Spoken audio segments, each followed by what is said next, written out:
দর্শক এখন আপনাদের জানাবো ময়মনসিংহে আজহারের মাহফিল জুড়ে চলছে ব্যাপক প্রস্তুতি। দর্শক আমাদের চ্যানেলে নতুন হয়ে থাকলে চ্যানেলটি অবশ্যই সাবস্ক্রাইব করে পাশেই থাকবেন। এখন জানাচ্ছি বিস্তারিত।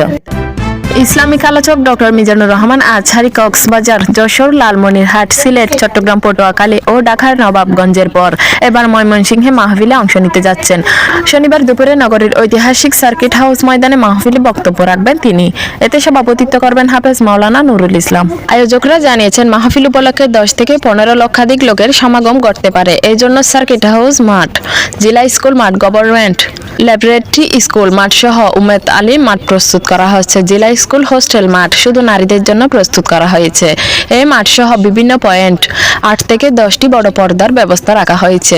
মাহফিল প্রস্তুতির কাজ প্রায় শেষ পর্যায়ে। সমাগম কেন্দ্র করে 3টি মেডিকেল ক্যাম্প, 4 শতাধিক অজুখানা ও ওয়াশরুম এবং পর্যাপ্ত খাবার পানির ব্যবস্থা করা হয়েছে।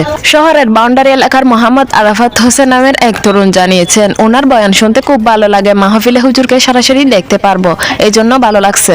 নগরীর বড় মসজিদ মাদ্রাসার শিক্ষার্থী মোহাম্মদ জিহাদ জানান, মাহফিল শুরু হওয়ার আগে অন্য শিক্ষার্থীরাও একসঙ্গে বয়ান শুনতে যাবে।